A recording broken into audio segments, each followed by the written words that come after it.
이번 시간에 본문 말씀이 출애굽기 3장 14절 말씀이죠.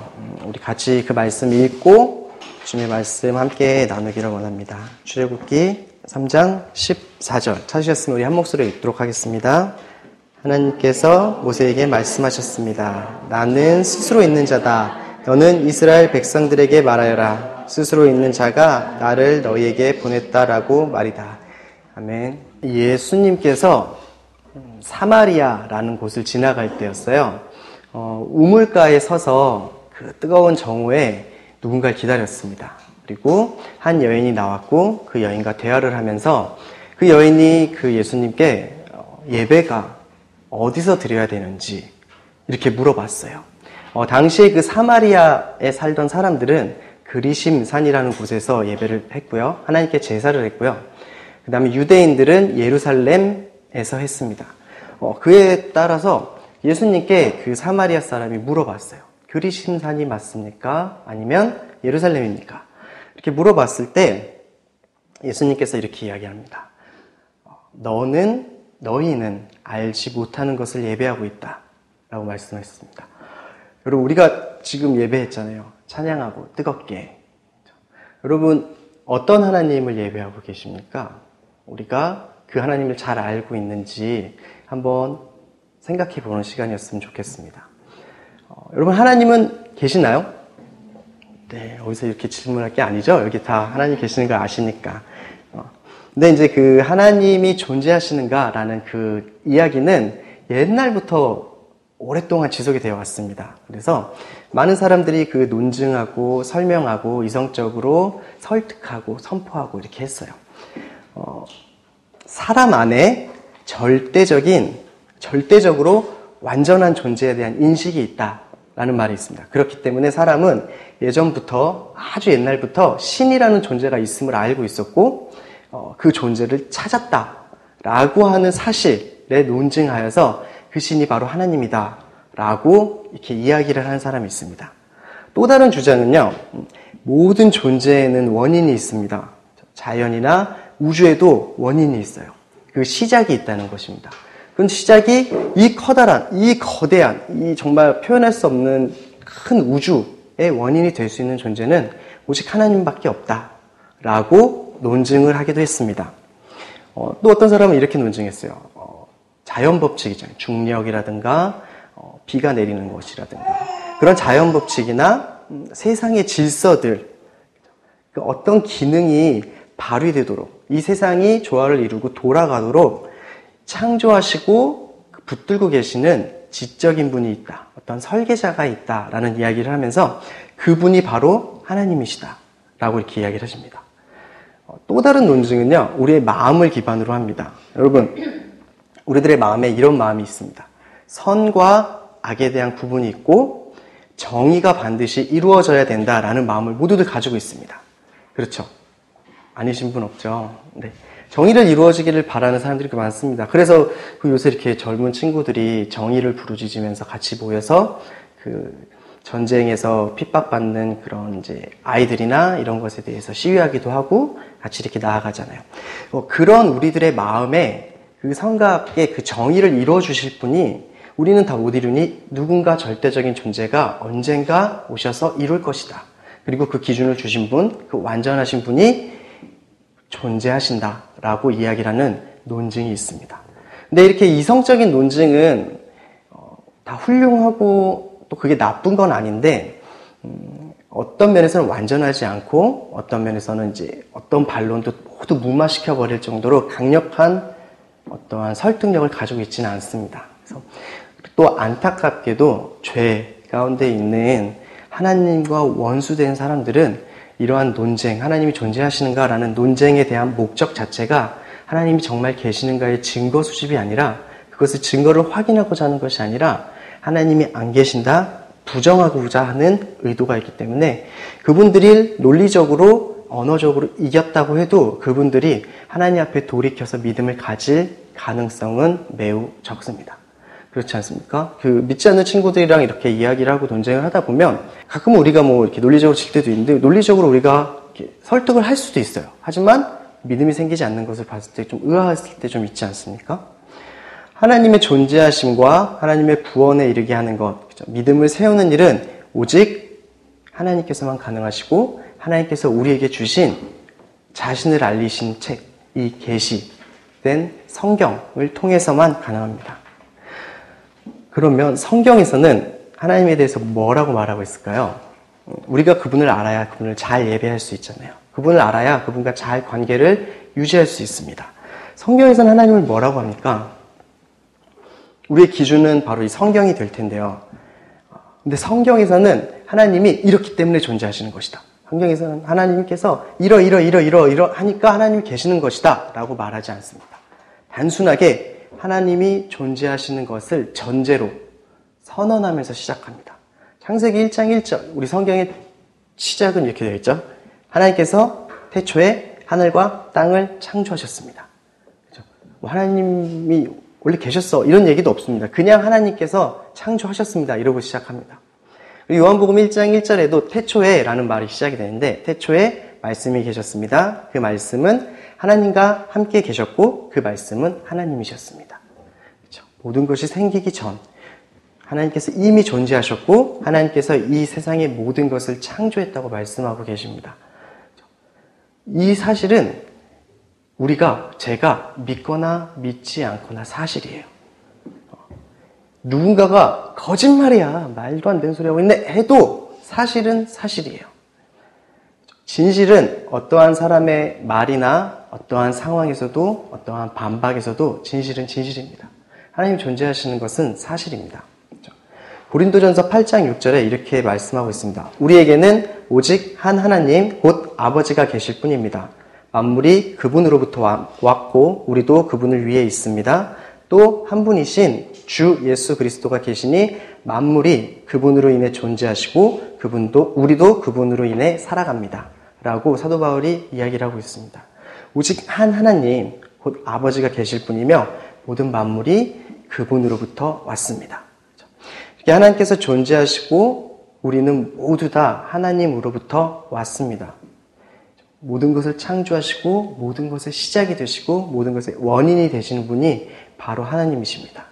그리고 성경은 하나님을 알아가는 데 있어서 두 가지의 이야기를 합니다.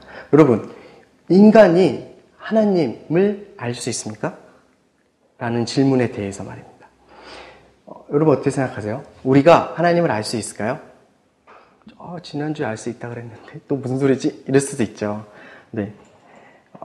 욥기 혹시 11장 7절 한번 우리 찾아서 같이 읽어보지 않겠습니까? 욥기 11장 7절.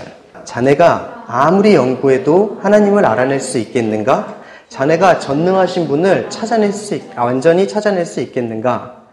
하나님을 알아낼 수 없으며 전능하신 분을 완전히 찾아낼 수 없을 것임을 성경은 얘기하고 있어요. 지난주에는 우리 분명히 성경을 통해서 하나님을 알 수 있겠다고 했는데 성경을 통해서만 하나님을 알아가야 했는데 성경은 오히려 거꾸로 이야기하고 있습니다. 성경의 많은 부분에서 하나님은 무한하시고 크시고 전능하시기 때문에 그런 분을 우리 유한한 인간이 알 수 없다는 이야기를 종종 내놓고 있습니다. 그러면서 동시에 알 수 있다고도 이야기를 하고 있습니다. 요한 1서 5장 20절 말씀인데 제가 읽어드리겠습니다. 또 우리가 아는 것은 하나님의 아들이 오셔서 우리에게 지각을 주심으로 참되신 분을 알게 하시고 또 우리가 참되신 분 곧 하나님의 아들 예수 그리스도 안에 있다는 것을 알게 하신 것입니다. 요한 1서에서는 오히려 알 수 있다고 알게 하셨다고 이야기하고 있습니다. 상반되는 것 같은 이야기가 성경 안에 있는 거예요. 근데 이거를 어떻게 우리가 이해를 할 수 있을까요? 우리는 하나님을 온전히 알 수가 없습니다. 아까 욥기에서 말했다시피 전능하신 그분을 완전하게 찾을 수가 없습니다. 이것을 하나님의 불가해성이라고 표현을 하기도 합니다. 우리는 하나님을 온전히 이해할 수가 없는데 그런데 하나님께서 우리가 하나님을 알 수 있도록 알려주셨어요. 그래서 우리는 하나님을 이해할 수는 없습니다. 하지만 하나님을 알 수는 있습니다. 무슨 말이냐면 하나님께서 우리에게 하나님에 대해서 알려주신 부분이 있어요. 그 부분은 우리가 알 수 있습니다. 왜냐하면 하나님께서 우리에게 알려주시고자 한 것이니까요. 하지만 그렇다고 그 부분을 안다고 내가 하나님의 사랑을 조금 경험했다고 하나님의 크신 그 전체의 사랑을 내가 알 수 있다는 게 아닙니다. 하나님의 그 완전한 사랑을 우리가 다 이해할 수가 없어요. 우리는 하나님의 사랑을 맛보고 조금은 알 수 있지만 온전한 하나님의 사랑을 다 알 수 없습니다. 마찬가지로 하나님의 생각을 성경을 통해서 우리가 알 수 있습니다. 하지만 온전하게 모든 것을 이해할 수 없습니다. 그래서 우리는 때로 왜 하나님께서 이렇게 하셨을까? 하나님의 성품상 이런 거는 안 하시는 게 맞지 않을까? 라고 질문을 할 때가 있습니다. 왜 하나님이 내 삶에 이런 걸 막지 않으셨을까? 왜 하나님이 이 기도를 지금 응답해 주지 않으셨을까? 라는 질문을 우리가 종종 하죠. 우리는 하나님을 다 이해할 수 없기 때문입니다. 하나님의 그 지식과 하나님의 그 길을 우리가 온전히 알 수 없기 때문입니다. 하지만 하나님께서는 세세하게 한 발자국 한 발자국의 길을 알려주시고 계십니다. 그리고 그 길을 따라가다 보면 조금 더 하나님의 생각을 많이 알 수 있겠죠. 하지만 온전히 알아낼 수 없는 것은 사실입니다. 왜냐하면 하나님이랑 우리랑은 질적으로 다르신 분이세요. 그래서 우리가 아무리 애써도 하나님과 아무리 가까운 사람도 정말 세상에서 죄란 죄는 하나도 없고 마음의 죄까지 짓지 않고 거룩하게 그지없는 사람일지라도 하나님에 대해서 온전하게 알 수는 없습니다. 완전하게 다른 분이시기 때문입니다. 그래서 이러한 하나님의 그 크심은 우리로 하여금 겸손하게 만듭니다. 우리가 알고 경험한 하나님이 전부가 아니에요. 내가 알고 인식하고 만난 하나님이 다가 아닙니다. 그래서 우리가 누군가한테 너가 말하는 하나님은 좀 아닌 것 같은데 그거 네가 말하는 거 틀렸어 라고 우리가 단언지어서 이야기할 수가 없는 거예요. 누군가에게 너는 잘못했어 라고 정죄하고 판단할 수 없는 거예요. 야, 너 그렇게 하는데 하나님이 널 모르는 거예요. 제가 아는 분이 있는데 너무 이해가 안 되는 거예요. 정말 그리스도인이 아닌 것 같을 정도로 도대체 어떻게 저런 행동을 할 수 있지? 돈의 노예가 되어 있는 것 같기도 하고 자기의 마음에 맞지 않으면 무조건 대적하고 너무 이해가 안 되는 겁니다. 그래서 그러고 있는데 그분을 하나님께서 너무 사랑하고 계시다는 것을 말씀해 주셨어요. 저는 제가 잘못 들은 줄 알고 잘못 들었겠지 막 이랬는데 그 공동체에 같이 있는 다른 분도 같은 마음을 받으신 거예요. 그러면서 주님 앞에 무릎 꿇고 회개할 때 내가 하나님의 생각을 완전히 모르는데 한 사람을 판단하거나 정죄하는 것은 말도 안 되는구나. 그러니까 들어갈 여지가 없구나 라는 그런 생각을 했습니다. 또 날마다 성경을 통해서 하나님을 더 알아가기를 힘쓰는 것을 우리가 멈출 필요가 없어요. 우리는 완전히 알 수가 없잖아요. 하루에 아침, 점심, 저녁 한 가지씩, 하루에 3가지씩 하나님에 대해서 날마다 새로운 것을 배워도 평생을 배워도 우리는 하나님에 대해서 다 못 배웁니다. 그 하나님을 배우는 즐거움이 마르지 않습니다. 그래 우리가 말씀 보고 우리가 기도하고 주님 앞에 예배하는 것을 정말 기쁨과 즐거움이 끊어지지 않을 수 있어요. 매일 똑같은 이야기예요. 아니에요. 맨날 똑같은 말씀이야. 아닙니다. 볼 때마다 하나님께서 알려주시고 들을 때마다 예배할 때마다 또 새롭게 해주실 거예요. 그리고 또 이런 불가일성, 그 하나님의 크심을 우리가 다 할 수 없다라는 내용은 또 우리가 크게 감사할 수밖에 없게 하는 것 같습니다. 세상에 가장 지식이 높은 사람 있죠. 소위 말하는 천재, 모든 이해력이 그에게 달려있고 그가 짜는 모든 전략이 완벽하다 할지라도 가장 지혜로운 사람이라도 할지라도 그런 천재와 영재들이 한 100만 명이 모여서 알아봐도 하나님은 온전히 알 수 없을 정도로 크시고 위대하신 하나님이십니다. 맞죠? 근데 그런 하나님께서 나에게 찾아오셔서 제가 뭐라고? 나 이런 하나님이야. 나 너의 아버지야. 내가 너를 사랑해. 너 나 좀 알아줬으면 좋겠다. 너 나와 함께 있자 라고 다가오시는 거예요.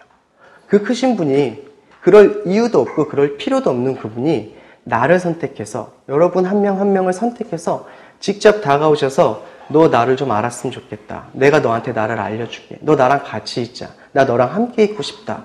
라고 이야기를 하시는 거라고요. 얼마나 감사합니까? 그쵸? 제가 뭐라고? 우리가 뭐라고? 그쵸?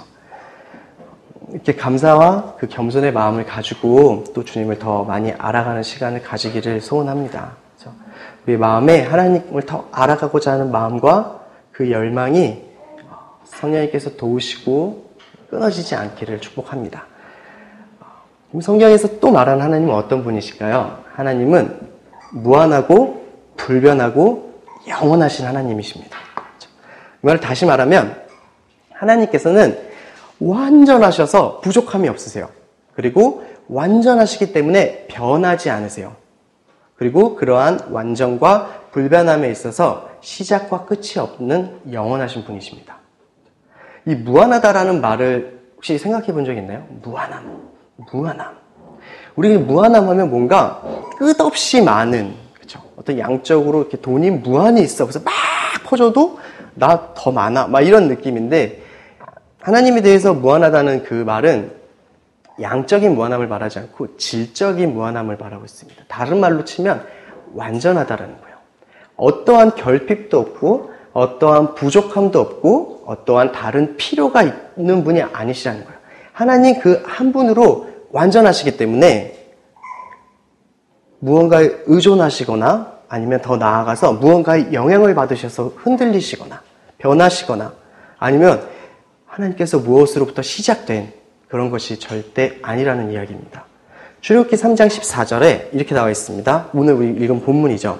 나는 스스로 있는 자다. 너는 이스라엘 백성들에게 말하여라. 스스로 있는 자가 나를 너희에게 보냈다라고 말이다. 스스로 계신 분, 무엇에도 의존하지 않으시고 의존하실 필요도 없으시고 혼자만으로 충분하신 분, 그렇죠?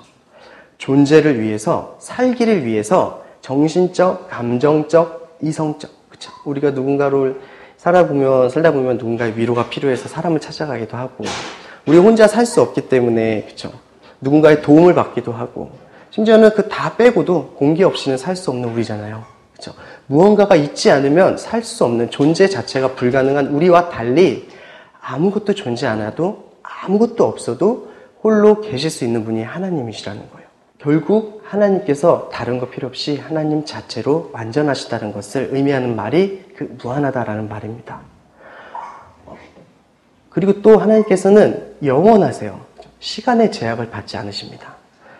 영원부터 영원까지 시작도 끝도 없고 그렇게 영원하신 하나님입니다. 시편 90편에 모세가 산들이 나타나기도 전에 주께서 땅과 세상을 만드시기도 전에 영원부터 영원까지 주는 하나님이십니다라고 이야기를 합니다.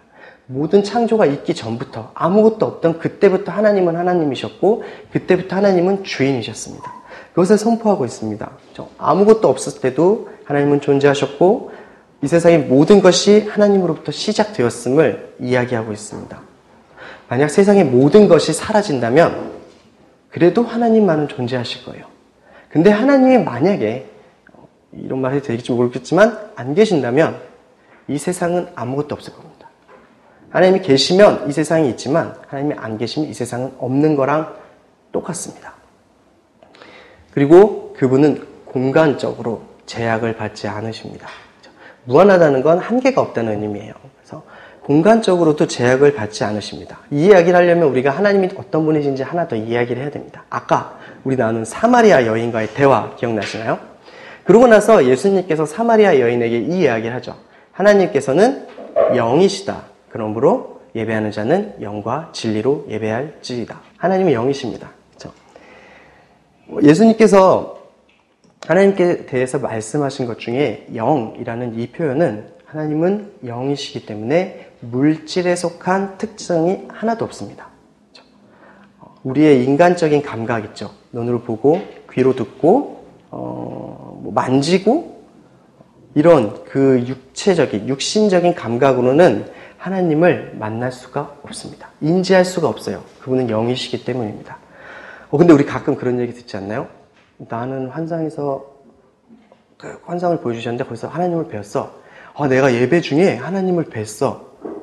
나가 기도하는데 진짜 내 귀에 하나님의 음성이 들렸어. 하나님께서 나보고 가라. 그래서 내가 하나님의 말씀에 순종해서 왔어. 이런 얘기 혹시 듣지 않으시나요? 들어본 적 없으신가요? 제 주변에 그런 사람이 좀 많이 있어서 저도 되게 듣기를 했는데 아직 못 들었어요. 또 출애굽기 33장에 보면 모세에게 하나님께서 자신의 모습을 보여주시죠. 모세가 보여달라 그러는데 하나님께서 나는 네가 내 얼굴을 보지 못할 것이다. 손으로 모세를 덮고 지나갈 것이다. 이런 식으로 얼굴과 손이 있는 것처럼 또 말씀을 하세요. 그렇죠? 우리 구약에서 많은 선지자들은 하나님의 말씀이 임하시되 그러면서 꼭 들은 것처럼 그렇죠? 뒤로 들리고 이렇게 움직인 경우도 있었습니다. 없었던 것이 아니에요. 있었어요. 근데 이건 하나님이 우리와 같은 물질적인 특성을 가지고 계셔서 그런 것이 아니라 인간이 우리에게 우리의 약함 있죠. 제가 예전에 저도 그렇게 귀로 주님의 음성을 듣고 싶습니다. 저도 그렇게 들어보고 싶습니다. 라고 막 하는데 너무 이렇게 안 돼서 한 목사님, 그 들으신 목사님을 찾아가서 나는 왜 안 되냐고, 내 믿음이 부족합니다. 내가 무엇을 고쳐야 합니까? 막 물어봤는데 그 목사님 그 얘기를 하시더라고요. 오직 말을 안 들었으면 나한테 그렇게 들려주셨겠냐라는 거예요. 우리가 그 아이들한테 이렇게 얘기를 할 때 처음에 야 그거 저기 하지 마 이렇게 하다가 안 하면은 하지 마 그러다가 다음에 또 안 하면 어떡하죠? 소리가 커지고 소리가 커도 안 되면 이제 몸으로 가죠. 그런 것처럼 하나님께서 우리의 마음 가운데 우리의 심령 가운데 우리의 세밀하게 말씀하실 때 못 알아들으셨다는 거예요. 그분이.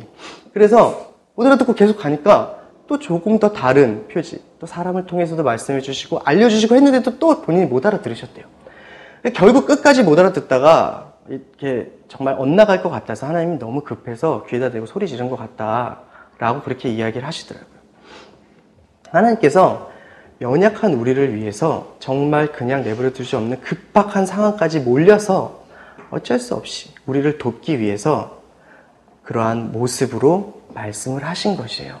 그 급한 이스라엘 백성들, 곧 있으면 죽을 것 같은 그 백성들에게 그 모세에게 하나님을 보여달라고 한 보여주고 싶은데 아직 인간의 몸을 입은 그 모세에게 보여줄 수 없으니 모세가 볼 수 있게끔 하나님께서 잠시 그 모습으로 보여주신 것 뿐입니다.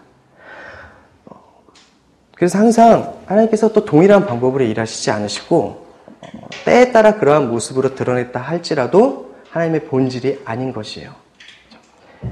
보이지 않으시고 물질적인 몸도 없으시고 어떠한 제한도 받지 않으신 하나님은 영이십니다.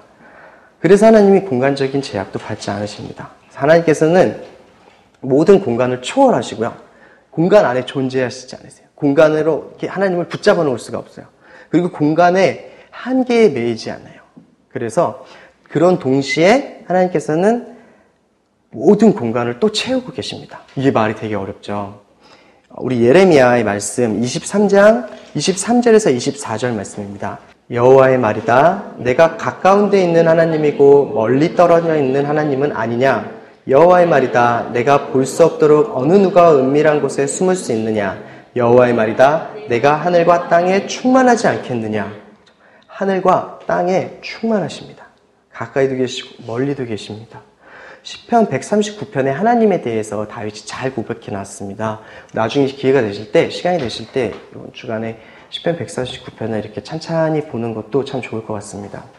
시편 139편 7절에서 10절에 다윗이 이렇게 고백합니다. 내가 주의 영을 떠나서 어디로 가겠습니까? 내가 주 앞을 떠나서 어디로 피하겠습니까? 내가 하늘에 올라가도 거기 계시고 지옥에 잠자리를 마련해도 거기 계십니다.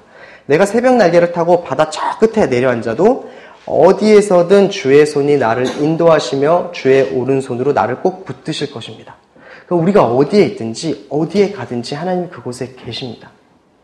우리가 하나님을 피해서 갈 수 있는 곳이 없어요. 하나님 없이 나 혼자 있을 수 있는 장소가 한 군데도 없습니다. 하나님은 하늘에도 계시고 성소에도 계시고 예루살렘에도 계신다고 성경은 말하고 있습니다. 그러면서 동시에 또한 이 세상 어디에나 계십니다. 이거 어려운 말로 편재성이라고 이야기를 합니다.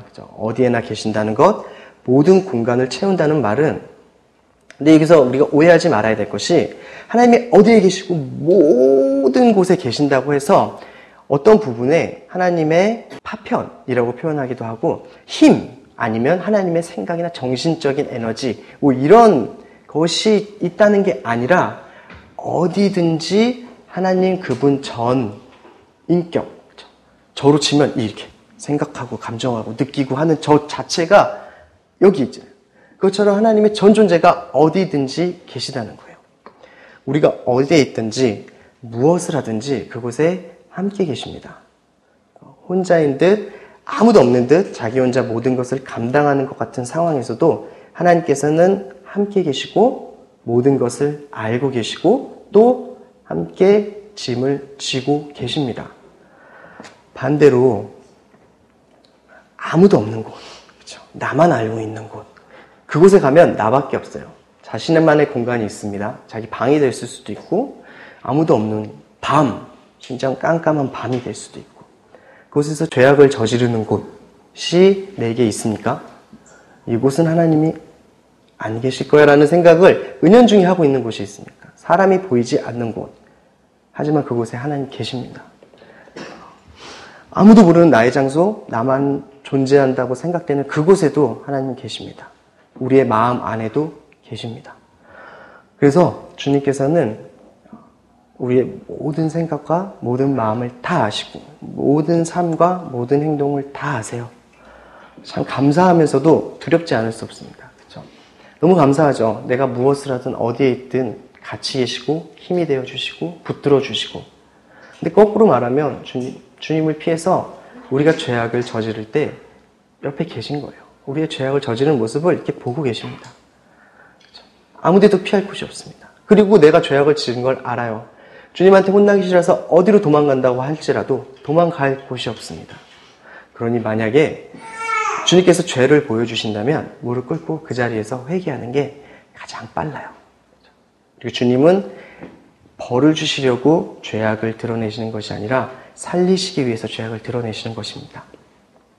이렇게 완전하시고 어디에도 계시고 절대 부족함이 없으신 그 하나님께서 영원부터 영원까지, 그렇죠? 우리의 시간 안에, 그렇죠? 우리의 삶 안에 함께 하십니다. 그리고 우리를 향한 계획과 뜻, 그렇죠? 나를 향한 그 마음, 그 사랑, 그 신실하심은 절대 변함이 없으십니다. 하나님은 변하지 않으세요.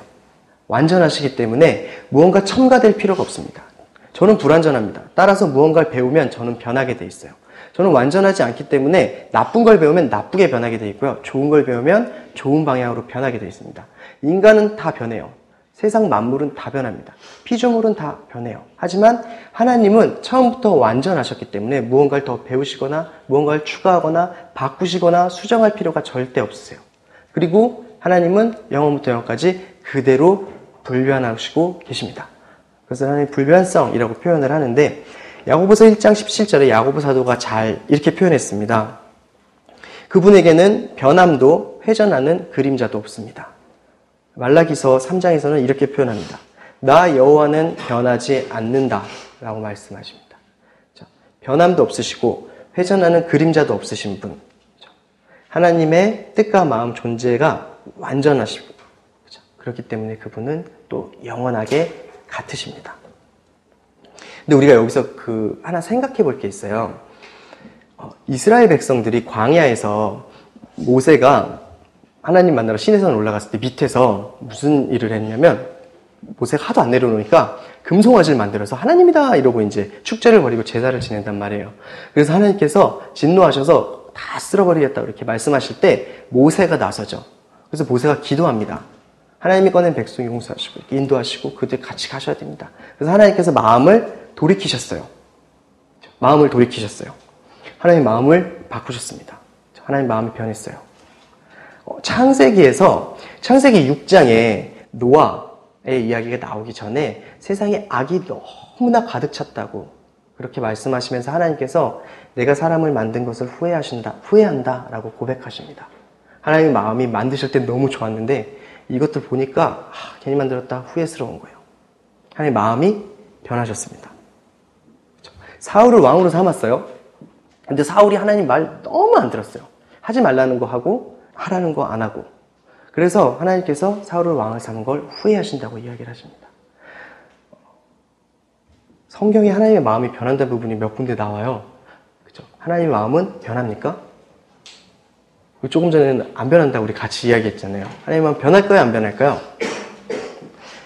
먼저 답을 먼저 드리면 하나님의 마음은 변하지 않으십니다. 그러면 후회하시고 이스라엘 백성 심판하려다 말고 니느웨 심판하려다가 요나 말대로 회개하니까 용서하시고 그거는 뭐냐? 여기서 변한 것은 하나님의 마음이 변하신 것이 아니라 하나님의 그 하나님과 그 사람 있죠. 그 사람의 관계 가운데 따라서 하나님의 행동이 변하신 거예요. 하나님의 마음과 뜻은 변함이 없습니다. 사랑하시는 것도 여전하고 하나님의 그 공의, 그죠? 죄악에 대한 심판하시려는 마음도 여전합니다. 하나님과 그 사람이 맺고 있는 관계에 따라 하나님 그 사람이 회개하냐 회개하지 않느냐에 따라 다양하게 반응을 하신다는 것을 나타내고 있습니다.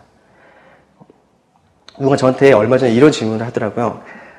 하나님 앞에 내가 예전에 그렇게 하나님 뜨겁게 좋아하고 뜨겁게 사랑하고 열심히 섬겼는데 지금은 그렇지 못한다. 근데 내가 봐도 내가 너무 잘 하지 못하고 있는 걸 아는데 그래서 제가 이렇게 얘기를 하다가 그래도 하나님 사랑하셔 라고 얘기를 했더니 아니 내가 이렇게 이런 상황인데도 그래도 날 사랑하냐 라고 이렇게 물어보더라고요. 그분의 개인적인 내용이라서 많이 이야기하지 못하겠지만 본인이 느끼기에 본인이 너무나 크게 실패했다고 생각하고 하나님 앞에 큰 죄를 짓고 있다고 생각하고 그럼에도 불구하고 돌아가려고 하지 않는 그 마음 때문에 또 힘들어하는 그러고 있는 것 같았어요. 이런 나를 아직도 하나님이 사랑하시나요? 라고 물어보더라고요. 여러분 만약 그런 질문 받으시면 뭐라고 대답해 주시겠습니까? 하나님의 사랑은 절대 변하지 않습니다. 그죠? 사실입니다. 제가 하나님의 말씀을 더 잘 순종하고 더 말을 이렇게 하나님 앞에 거룩하게 살면 하나님이 저를 더 많이 사랑하시거나 아니면 제가 잘 순종하지 못하고 제가 이렇게 잘못하고 이런다고 저를 덜 사랑하시거나 죄를 짓는다고 너는 안 되겠다. 나는 이제 너를 사랑하지 않는다. 너를 미워하겠다. 라고 이야기를 하는 건 사단의 거짓말입니다. 너가 그렇게 계속 하나님 말씀도 안 듣고 네 맘대로 사는데 하나님이 너를 어떻게 계속 사랑하냐? 봐라. 네가 이렇게 힘든 상태에 있는 거 하나님이 널 더 이상 사랑하지 않는 거야. 라고 하는 건 사단이 하는 말이에요. 사단이 그렇게 거짓말을 잘합니다. 하나님의 사랑을 의심하게 해요. 사단의 계략은 의심하게 만드는 거예요. 그렇지 않습니다. 우리의 어떠한 행동 때문에 하나님이 우리를 사랑하신 것이 아니에요. 우리를 사랑하기로 결단한 것이 어떠한 행동 때문에 하신 게 아니에요. 만약에 그랬으면 우리는 애초에 사랑을 받을 수가 없었어요. 애초에 구원을 받을 수가 없었습니다. 물론 우리의 행동, 저의 행동에 따라서 하나님이 슬퍼하실 수 있어요. 마음 아파하실 수는 있습니다. 하지만 저를 향한 그 사랑에는 변함이 없어요. 마음이 아프시고 또 얘를 살려야 되기 때문에 가끔은 징계를 내릴 수도 있고 가끔은 저를 아프게 하실 수도 있습니다. 살리시기 위해서요. 그렇다고 해서 그것이 하나님의 사랑이 변했다는 증거가 될 수는 없습니다. 오히려 사랑의 증거가 되죠. 로마서 1장에서는 내버려 두는 것이 심판받았다고 이야기를 합니다. 여러분 하나님께서 나를 자꾸 간섭하시는 것 같을 때 하나님께 감사하고 하나님 앞에 나아가야 됩니다. 그게 은혜고 그것이 축복입니다. 심지어는 내가 악한 사람이라도 죽는 것을 조금이라도 기뻐하겠느냐? 그가 자기 길에서 돌이켜 사는 것을 내가 기뻐하지 않겠느냐라고 에스겔서에서 이야기를 하고 있습니다. 악한 사람이 죽는 것, 심판받는 그 순간까지도 하나님의 사랑은 변함이 없습니다. 이 말씀을 읽으면서 제가 문득 그런 생각이 들었습니다. 만약에 한 영혼이 돌이키지 못하고 죽었을 때 하나님 앞에 심판을 받을 때 정말 고통스럽고 괴로운 건 그 영혼이 아니라 하나님이 아니실까라는 생각이 들었어요. 누구보다도 사랑하시고 누구보다도 살리길 원하시는데 끝까지 돌이키지 않고 어쩔 수 없이 심판받아야 되는 그 영혼을 바라보신 하나님의 마음이 어떠실까라는 생각을 해봤습니다. 이렇듯 하나님의 행동과 우리에 대한 반응은 우리와의 관계가 어떤가에 따라 다양하게 드러나는 것일 뿐 하나님의 뜻과 마음에 대해서 우리를 향한 그 마음에 대해서는 절대 변함이 없습니다. 우리가 이렇게 또 하나님에 대해서 알아가고 이렇게 하잖아요. 근데 여기서 가장 중요한 것이 우리가 하나님을 알아가고 하나님을 바라볼 때 절대 잊지 말아야 될 것이 있습니다. 하나님 우리에게 관계를 원하시는 것이고 우리에게 말씀하신 그 하나님은 인격적인 분이시라는 거예요. 절대 강제적인 분이 아니시고 절대 하나님은 인격을 가지고 계시기 때문에 어떤 인격이 없는 정신, 그렇죠? 그래서 어떤 데서는 하나님은 M이라고 표현한대요. 마인드, 그렇죠? 아니면 에너지, 그렇죠? force나 힘, 그렇죠? 능력, 그것도 아닙니다. 하나님께서는 마음, 지성, 의지, 감정 등을 모두 가지신 인격체이십니다. 그렇죠? 자연이 신이다라고 생각하는 사상이 많이 있습니다. 그렇죠? 어떤 나무를 보면서 신이라고 믿고 빌고, 그렇죠? 어떤 돌을 보면서 이것에 어떤 영적인 능력이 있다고 믿고 빌고. 하지만 그건 인격이 없어요. 그렇죠? 그거는 참 신이 아닙니다. 그렇죠? 하나님은 인격이 있으세요. 그래서 우리와 관계를 갖기를 원하시고, 우리와 대화하기를 원하시고, 우리를 알리시기 원하시고, 우리와 함께 하시기를 원하시는 것입니다. 그렇죠? 그렇기 때문에 하나님을 만난다는 것, 우리가 하나님을 구한다는 것은 하나님과의 그 관계가 깊어지는 데 그 목적이 있는 것이지, 어떠한 능력이나 은사나 힘, 권능을 얻기 위해서 만나는 것이 아닙니다. 여러분, 기도 자체가 목적이에요. 기도를 통해서 무언가를 얻어내는 것이 아니라 기도를 통해서 하나님과 가까워지는 거예요. 물론 아버지와 대화할 때 나의 어려움과 나의 힘듦을 토로할 수 있죠. 그리고 그걸 들으신 아버지는 그걸 능히 해결하십니다. 그리고 또 이야기해야 되는 것도 사실이에요. 하지만 기도가 그러한 관계 가운데서 이루어지는 것이 아니라 단지 나의 보호와 나의 어떠한 것을 얻어내기 위한 수단으로만 생각하는 건 하나님을 오해하고 계신 겁니다. 기도 자체가 우리의 목적입니다. 그렇다고 뭐 자신에 대한 기도를 하지 말라 이런 거 아니에요. 무슨 의미인지 아시죠? 하나님께서는 또 어떤 프로그램처럼, 컴퓨터처럼 이렇게 A를 넣으면 B로 띡 나오고 C를 넣으면 D로 딱 나오는 이렇게 프로그래밍 된 어떤 프로그램이 아니세요. 원인에 따라 같은 결과를 모두 던지는 그런 분이 아니십니다. 죄지면 무조건 심판, 이런 분이 아니십니다. 실패하면 무조건 심판, 이런 분이 아니시라고요. 그분의 인격이시기 때문에 우리의 모든 감정과 상황과 마음을 다 아십니다. 그리고 우리에게 가장 선한 방법으로 가장 선한 길로 다가오십니다. 말씀을 보고 우리 말씀을 읽고 기도를 하고 예배를 하는 그 목적 가운데 바로 이 인격이신 하나님과 만나고 그분을 더 알아가고 더 깊은 관계 가운데로 인도되는 것에 있습니다. 하나님의 성품, 이 말도 많습니다. 전지하시고 모든 것을 아시고 모든 것을 하실 수 있는 능력이 있으시고 위대하시고 아름다우시고 하지 못한 이야기도 너무나 많습니다. 그래서 하나님에 대해서 이러한 것들을 하나하나 이야기하자 그러면 시간이 너무너무 많이 걸릴 거예요. 그렇죠? 근데 말씀을 통해서 예배를 통해서 여러분께서 하나님에 대해서 더 알아가는 시간이 이루어지기를 소원합니다. 여러분이 말씀을 볼 때마다, 여러분이 예배를 할 때마다, 여러분이 찬양을 하고 기도를 할 때마다 하나님께서 여러분에게 하나님이 어떤 분이신지 그리고 어떤 깊은 관계를 인도하실지 그것이 많이 풀어졌으면 좋겠습니다. 비록 오늘 작은 부분만을 좀 함께 나누었지만 이 시간을 통해서 다른 것이 아니라 우리 마음 안에 좀 하나님을 더 알고 싶다라는 마음이 생겼으면 좋겠습니다. 그리고 하나님과 더 깊은 관계 가운데로 들어가고 싶다라는 마음이 생겼기를 좀 소원합니다. 그분께서 우리와 어떤 관계를 맺고 싶은 것인지, 왜 나를 부르셨고 내게 알리시는지 그걸 더 알고 싶고 또 하나님을 더 알고자 하는 그 열망이 어제보다 오늘보다 내일보다 그 다음날 더 커지고 계속해서 더 커지기를 그렇게 주님께서 일하시기를 소원합니다.